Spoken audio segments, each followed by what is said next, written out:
कमलं श्रीगुरुं वैष्णवांश्च श्रीरूपं साग्रजातं सहगणा रघुनाथान्वितं तं सजीवं साद्वैतं सावधूतं परिजनसहितं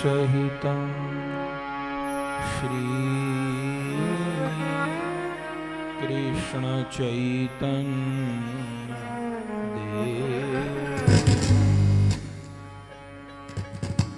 श्री राधा कृष्ण पादा सहगण ललिता श्री विशाखान्वितांश्च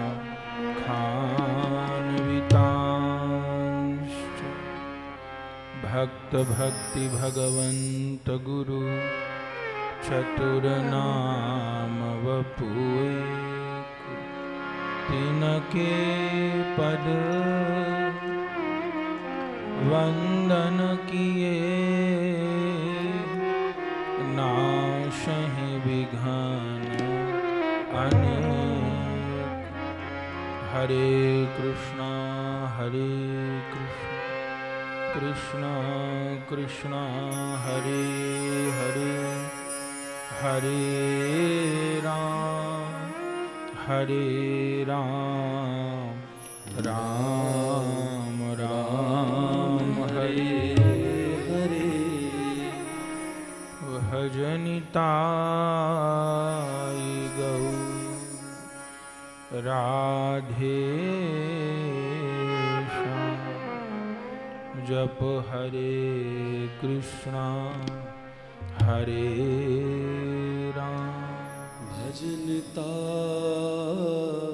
गौर राधे श्याम जप हरे कृष्ण हरे राम। भजनिताय गौर राधे श्याम जप हरे कृष्ण हरे राम।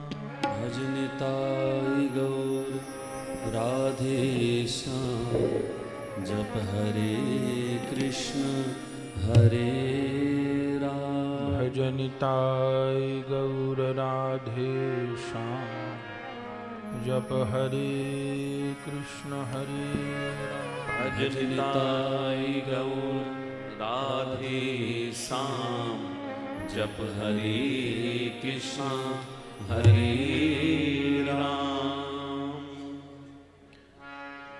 वल्लभ श्रीनाथ भजो राधे गोविंदा। वल्लभ श्रीनाथ भजो राधे गोविंदा। राधे गोविंद भजो राधे गोविंदा। राधे गोविंद भजो राधे गोविंदा। गोवर्धन नाथ भजो राधे गोविंदा। गोवर्धन नाथ भजो राधे गोविंदा।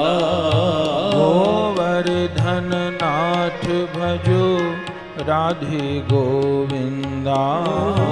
गोवर्धन नाथ भजो राधे गोविंदा। राधे गोविंद भजो राधे गोविंदा। राधे गोविंद भजो गोविंदा।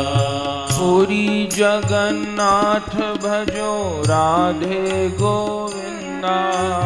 पुरी जगन्नाथ भजो राधे गोविंदा। पुरी जगन्नाथ भजो राधे गोविंदा। गोविंदा पुरी जगन्नाथ भजो राधे गोविंदा द्वारिकारो नाथ भजो राधे गोविंदा द्वारिकारो नाथ भजो राधे गोविंदा द्वारिकारो नाथ भजो राधे गोविंदा द्वारिकारो नाथ भजो राधे गोविंदा ठाकुर श्रीनाथ भजो राधे गोविंदा ठाकुर श्रीनाथ भजो राधे गोविंदा गोवर्धन नाथ भजो राधे गोविंदा गोवर्धन नाथ भजो राधे गोविंदा अनाथों के नाथ भजो राधे गोविंदा अनाथों के नाथ भजो राधे गोविंदा दीनों के नाथ भजो राधे गोविंदा दीनों के नाथ भजो राधे गोविंदा गोवर्धन नाथ भजो राधे गोविंदा गोवर्धन नाथ भजो राधे गोविंदा गोवर्धन नाथ भजो राधे गोविंदा गोवर्धन नाथ भजो राधे गोविंदा गौर नदिया नाथ भजो राधे गोविंदा गौर नदिया नाथ भजो राधे गोविंदा गौर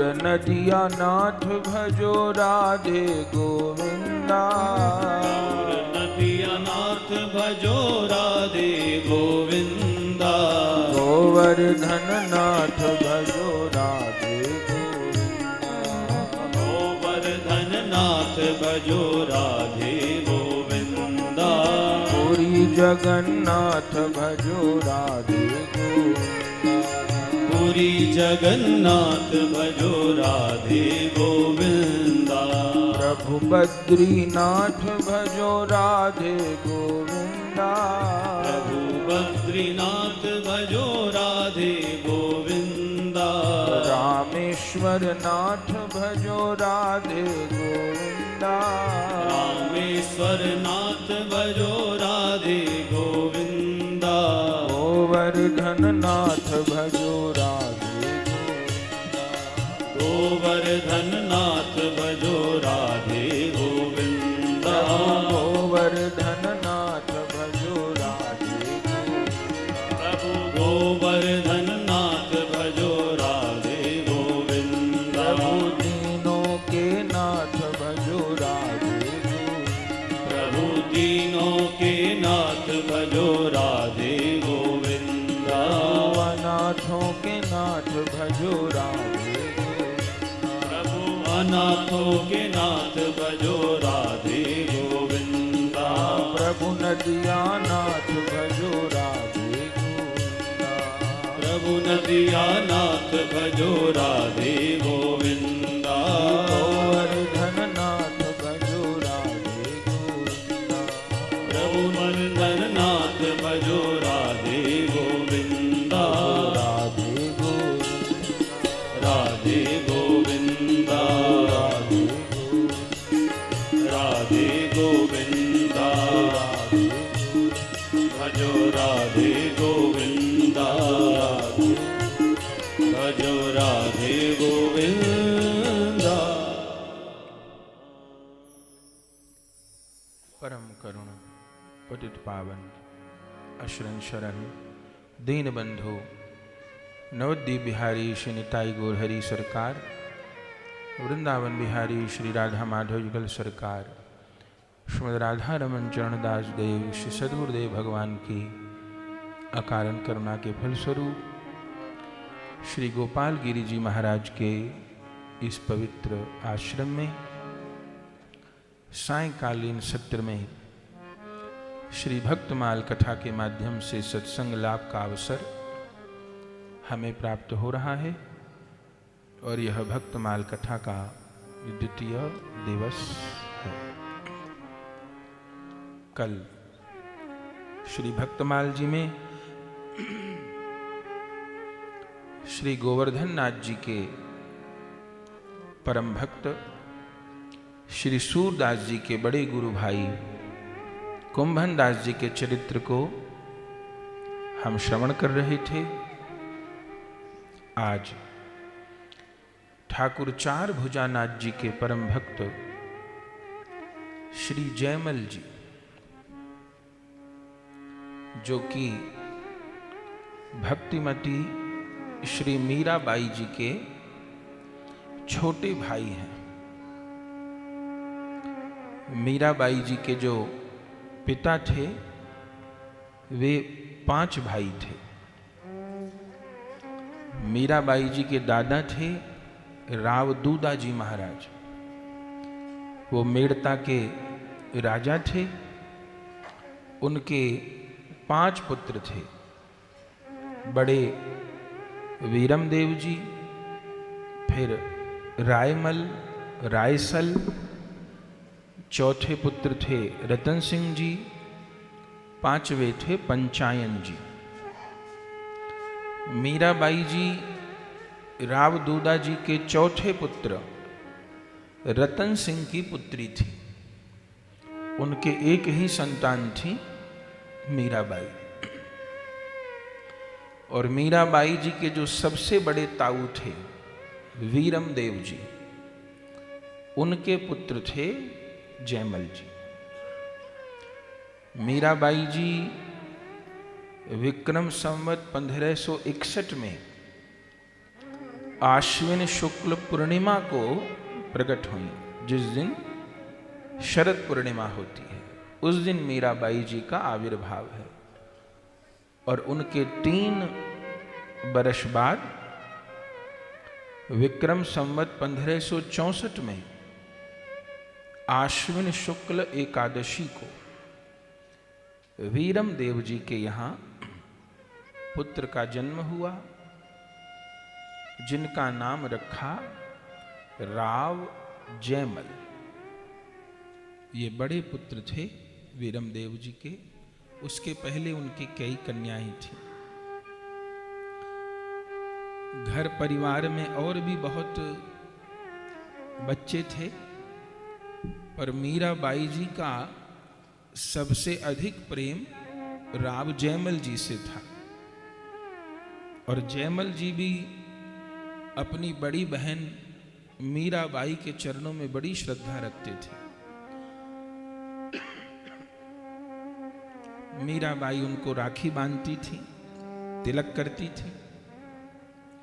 और जो दोनों के दादा थे राव दूदा जी, अब उनके तो बहुत सारे नाती पोते थे, लेकिन मीराबाई और जयमल ये दादा राव दूदा जी की 2 आंखों के जैसे थे। और दोनों भाई बहन अपनी दादा की गोद में ही पले। मीराबाई जी की दादी का बहुत पहले शरीर छूट गया था। अपनी दादी को तो उन्होंने नहीं देखा था, लेकिन दादाजी का प्रेम बच्चों को बहुत प्राप्त हुआ। बच्चे को बिठाइए।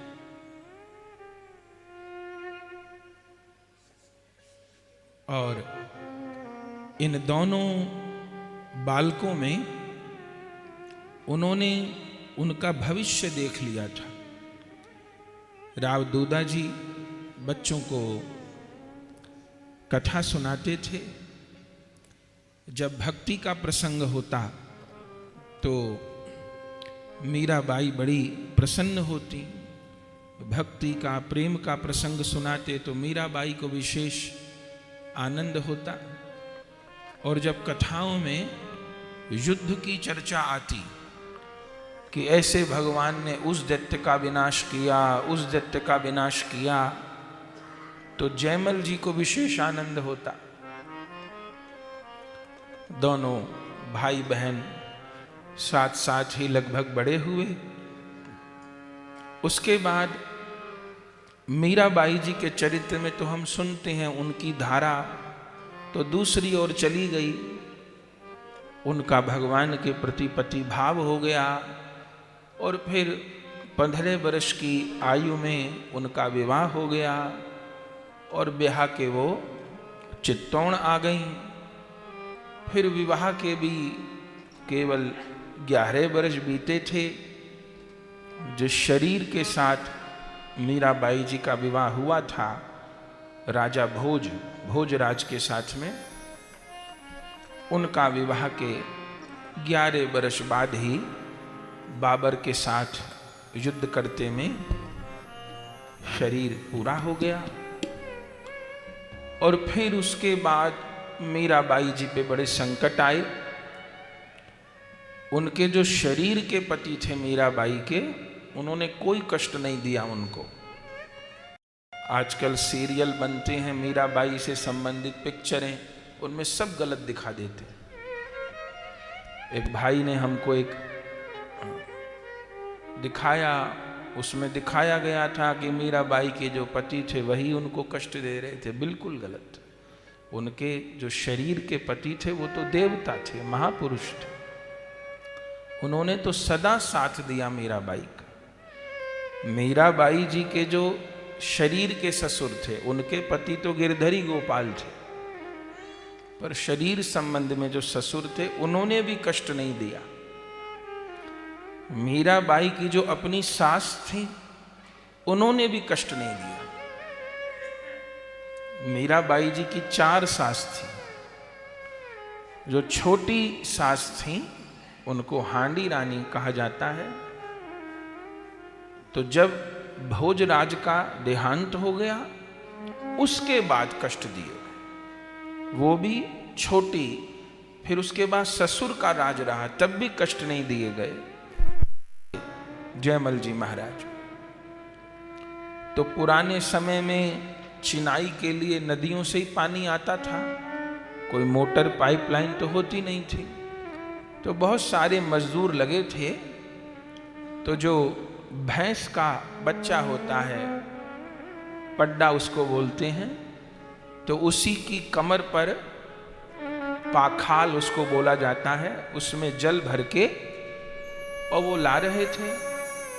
चिनाई का काम चल रहा था। तभी जहां वो काम चल रहा था वहां एक साधु आकर बैठ गए और वो महल बनाने के काम में सहयोग भी करने लगे और वहां वो निवास करने लगे। जयमल जी के महल का काम चल रहा था। बीच बीच में जयमल जी आकर के निरीक्षण करते थे। इधर जब निरीक्षण करने को जयमल जी महाराज आए तो वो साधु जो बैठे थे नदी के किनारे, उन्होंने एक सेवक को जो जल लेके जा रहा था चिनाई के लिए, उसको कहा किस चीज की हलचल है? बोले महाराज हमारे राजा साहब आए हैं देखने के लिए कि कहां तक कैसा काम हुआ। बोले अच्छा, तो अपने राजा साहब को कहना कि हमारे लिए 2 सेर दूध भिजवाएं, हमको दूध चाहिए। सेवक ने कहा ठीक है।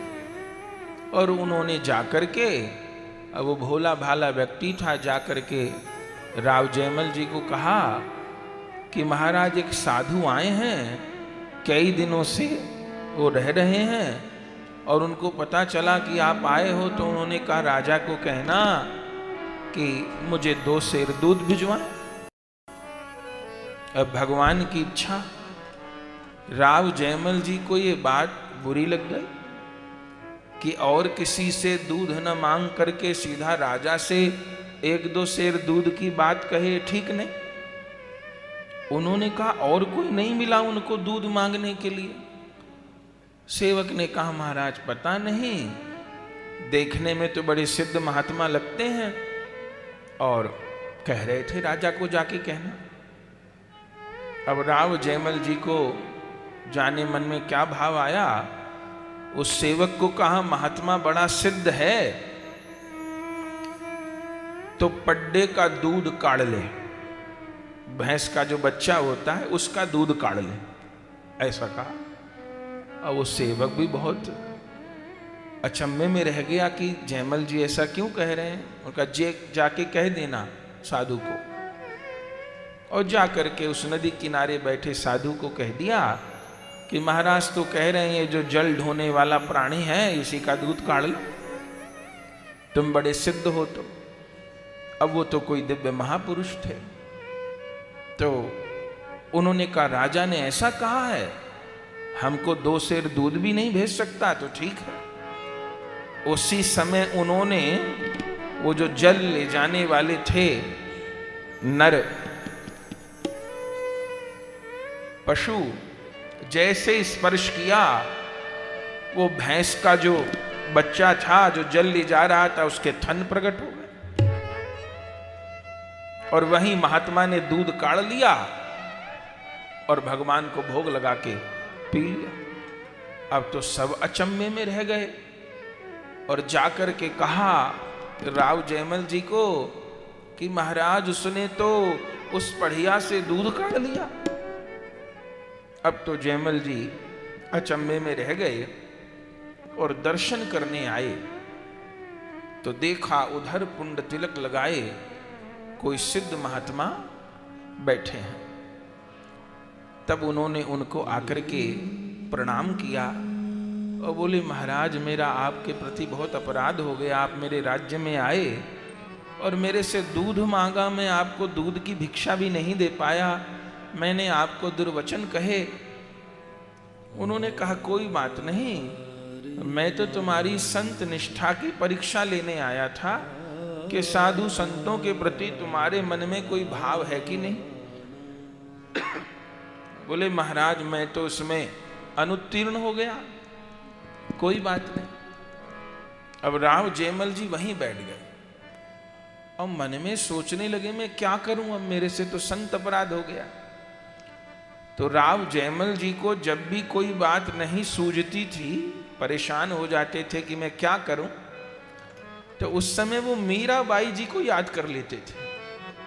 उनकी तो संबंध में बहन लगती थी, अब तो बहुत दिनों से मिलना नहीं हुआ था, क्योंकि मीराबाई तो साधु हो गई थी वृंदावन जाके। तो वहीं से उन्होंने आंख बंद करके मीराबाई को ध्यान किया कि दीदी आज मेरे से कैसा अपराध हो गया और अब मैं क्या करूं, कैसे क्षमा मांगू। तब मीराबाई जी ध्यान में प्रकट हो गई और जयमल जी को बोली भाई ये संत तुम पर कृपा करने आए हैं, आपने तो इनके साथ ठीक व्यवहार नहीं किया, अब पूछते हो कि अपराध का मार्जन कैसे होगा। तो अब इन्हीं संत की चरण शरण ग्रहण करो और इनसे प्रार्थना करो ये आपको दीक्षा प्रदान करें और भजन का मार्ग बताएं। तब जयमल जी उन संत के चरणों में जाकर के गिर गए और उनसे कृपा करने को कहा। तब उन महात्मा ने जयमल जी को दीक्षा प्रदान की और महाराज जयमल को मानसी सेवा का उपदेश प्रदान किया। पहले उनको नाम श्रवण कराया। जयमल जी ने कहा महाराज मैं जब तो करूंगा, लेकिन मैं राजा हूं और रात दिन युद्ध होते ही रहते हैं, तो मैं बहुत बड़ा साधन तो नहीं कर पाऊंगा कि कीर्तन कर पाऊं कि कोई बहुत अनुष्ठान कर पाऊं, ये तो मेरे से नहीं होगा। तो मुझे कुछ ऐसा बताइए कि मैं वो सहजता में साधन कर सकूं। तब उन महापुरुष ने मानसी सेवा का उपदेश राव जयमल जी को दिया और फिर वो चले गए। फिर कभी मिलना भी नहीं हुआ। दिव्य रीति से वो महात्मा आए थे और उस दिन से फिर राव जयमल जी, पहले भक्ति के संस्कार तो थे ही, लेकिन विधिवत उपासना प्रारंभ गुरु शरणागति में ही होती है। वो अब उनकी विधिवत साधना प्रारंभ हो गई और थोड़े दिन में मीराबाई जी की कृपा तो उन पे पहले से थी, भक्ति करने लगे। नाम जप का उनको उतना समय नहीं मिलता था, तो बड़ी विचित्र बात उनके लिए लिखी है, राज सभा में बैठ के नाम जप करते थे। स्वयं भक्ति की और अपने जितने भी सामंत सैनिक थे उन सबको भी भक्ति में लगाया। कैसे नाम जप करते थे? बोले 1000 मनका की जयमल जी ने माला बनवाई, उसमें 1008 मनका थे और बड़े बड़े मनका थे। और उस माला को कैसे लेके बैठते थे? बहुत बड़ी माला थी, उनके हाथ में तो सुमेरु रहता था और ऐसे माला घूमी रहती थी सारे में।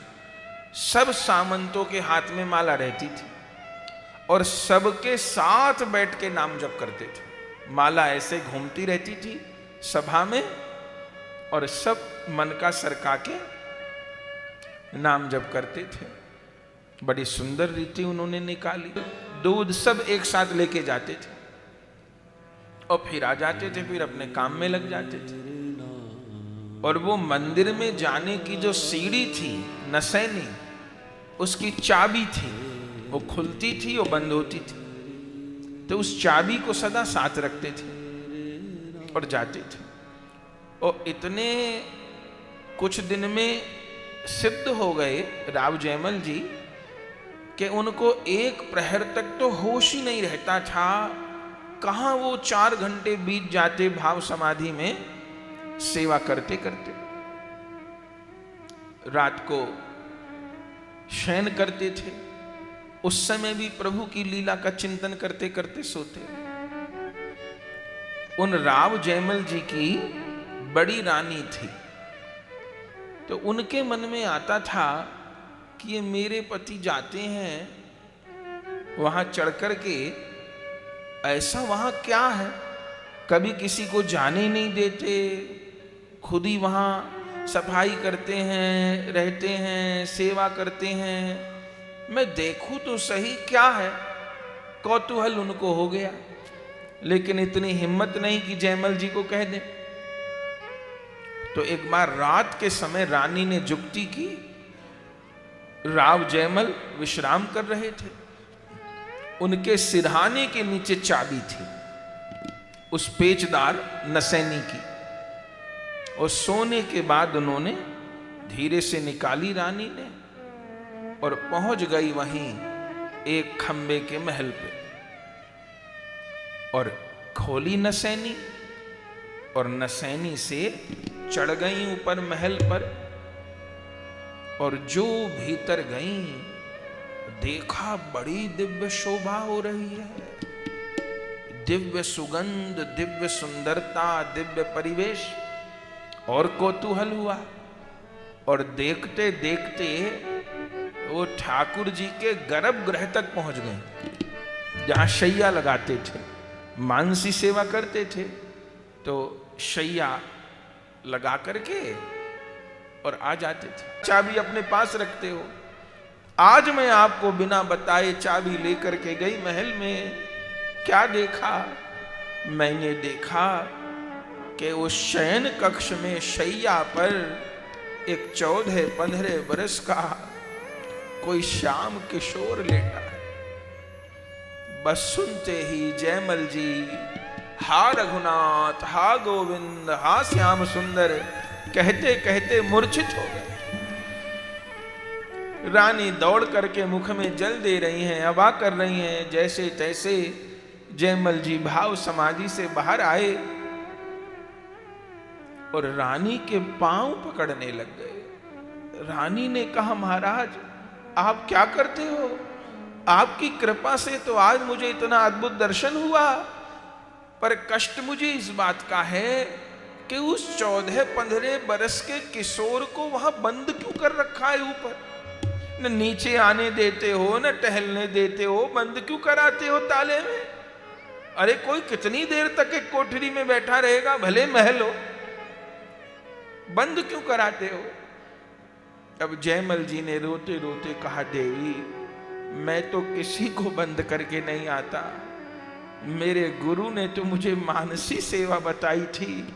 मैं तो मानसी सेवा में ठाकुर जी की शैया लगा के आता हूं और आह्वान करता हूं कि आप आके शयन करो,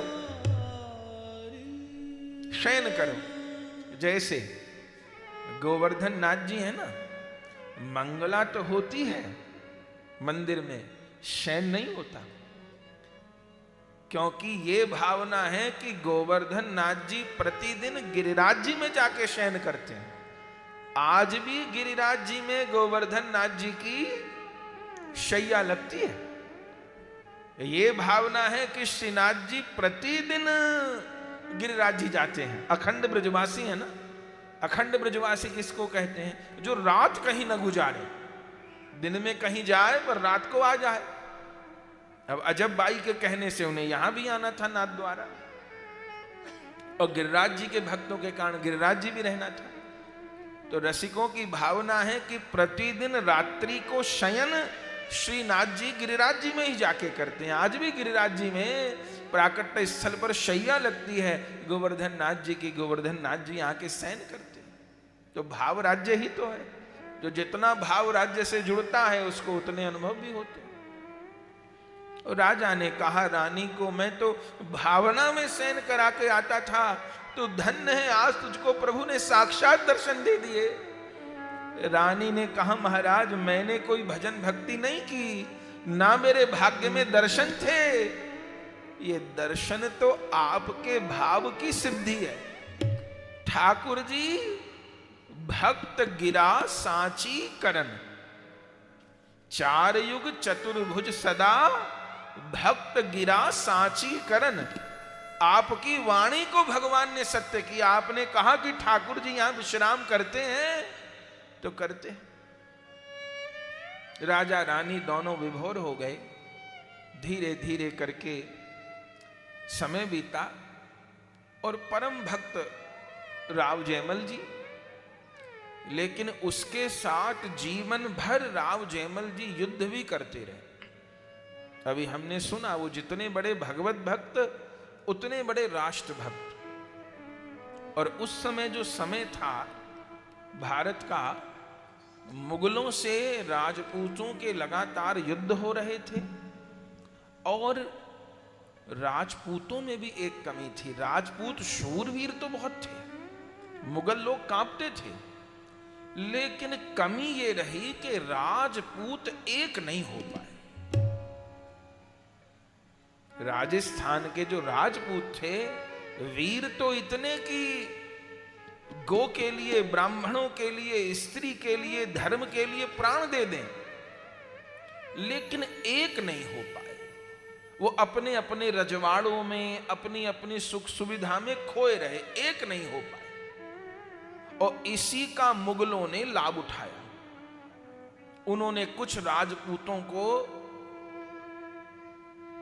लोभ दे करके अपने में मिला लिया। हम तुम पर आक्रमण नहीं करेंगे, तुम हमको इतना कर दो और खूब आनंद से रहो।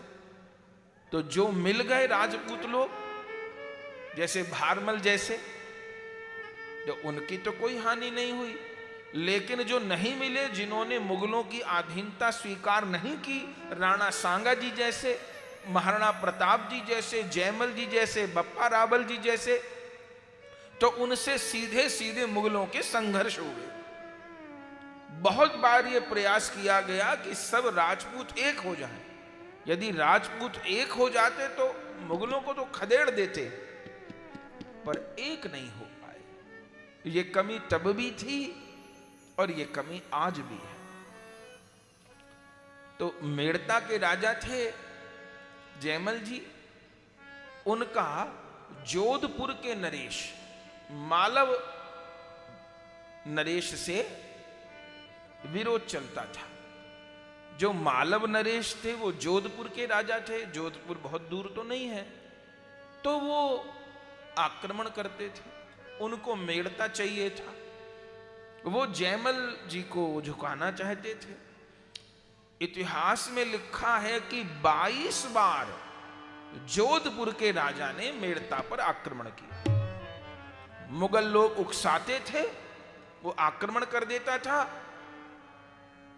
जबकि जोधपुर बहुत बड़ा राज्य था और मेड़ता बहुत छोटा राज्य था। लेकिन जयमल जी इतने शूरवीर थे कि वो जोधपुर नरेश को जोधपुर तक ही खदेड़ के आते थे। 22 बार इतनी बड़ी सेना ने आक्रमण किया और 22 बार उसको खदेड़ दिया। लेकिन वो मेड़ता जीतना चाहता था। अब धीरे धीरे उसने अपने गुप्तचर फैलाए। बोलिए बात क्या है, ये जयमल को हम जीत नहीं पाते। गुप्तचरों ने मेड़ता में घूम के सब जानकारी उपलब्ध की और जाकर के मालव नरेश को कहा, महाराज एक तरीका है। बोले क्या? बोले हमने ये पता किया है मेड़ता में जाके कि जो जयमल हैं वो 4 घंटे के लिए अपने मंदिर जाते हैं और उस 4 घंटे में वो अपने भगवान की सेवा करते हैं और उस 4 घंटे में वो बेसुध रहते हैं, उठते ही नहीं। और उन्होंने अब शपथ ले ली है कि इस 4 घंटे के बीच में यदि कोई, माने मैं मंदिर हूं प्रभु की सेवा में, और उस समय यदि कोई मुझे उठाने आ गया, किसी भी कारण आ गया, तो तलवार लेके बैठते थे राव जयमल, उसको मृत्यु दंड मिलेगा। तो कोई कुछ भी हो जाए, घर में किसी की मृत्यु भी हो जाए, तो भी समाचार देने कोई नहीं जाता। तो यदि उस 4 घंटे की अवधि के भीतर आप युक्ति लगा के आक्रमण करो तो जयमल के पास में सूचना भी नहीं पहुंचेगी, राजा के बिना जो सेना है वो दिशाहीन हो जाएगी और हम लोग मेड़ता पे अधिकार कर लेंगे। पर बड़ी फुर्ती से काम करना होगा, युक्ति से काम करना होगा। और हम उस समय भी जान आए हैं। बोले क्या समय है? बोले लगभग सवेरे 5 बजे स्नान करके वो जाते हैं सेवा में और फिर वो 9 बजे के लगभग आते हैं। जोधपुर नरेश ने कहा ठीक है, हम लोग अब सवेरे सवेरे ही चढ़ाई करेंगे। सारी सेना सजा ली। जोधपुर की बहुत बड़ी सेना थी और सेना ने सवेरे ही, गुप्तचरों ने बता दिया कि इस समय जयपुर राव जयमल जी अपने मंदिर जाते हैं। और जैसे वो गए, सीढ़ी चढ़ के ऊपर घंटा बज जाता था तो सब लोग सावधान हो जाते थे। उसी समय जोधपुर की जो सेना थी ताक लगा के बैठी थी, उन्होंने धावा बोल दिया। अब सीमा के प्रहरी तो होते ही हैं, सैनिक तो थे ही। जो उन्होंने बवंडर की तरह सेना को आते देखा तो सैनिकों के हाथ पांव फूल गए कि कोई भेरी नहीं बजी, अचानक आक्रमण हो गया। तो सैनिकों ने मेड़ता के द्वार बंद कर दिए, लेकिन दरवाजे भी कितनी देर बंद रखे जा सकते थे। इतनी तीव्र गति से सेना आ रही थी, सैनिक लोग दरवाजे पर जहां तक लड़ सकते थे लड़े और तुरंत सेनापति को खबर करी। सेनापति ने और अध्यक्ष को खबर करी। जाते जाते महल तक बात पहुंच गई और सेनापति ने कहा महाराज वो जोधपुर नरेश आधम का, उसने धोखे से युद्ध कर दिया है, जल्दी महाराज को कहा जाए नहीं तो सेना नगर में घुस जाएगी। और जैसे ये कहा जयमल जी को खबर की जाए, कौन खबर करे? अभी तो 5:30 बजे हैं, वो तो 9, 9:30 से पहले उतरेंगे नहीं। और जो जाएगा जगाने बुलाने उसको मृत्यु दंड कह के ही जाते थे कि मुझे इस समय जो हो जाए सो हो जाए, बुलाना नहीं। क्या करें, सब लोग व्याकुल हो गए। दरवाजे पर शत्रु की सेना खड़ी है, कौन जाए? तब जयमल जी की माता जी, वीरमदेव जी की पत्नी, वीरमदेव जी तो वीर गति को प्राप्त हो गई थी, उनको जब ये बात पता चली उन्होंने कहा घबराओ मत, मैं जाती।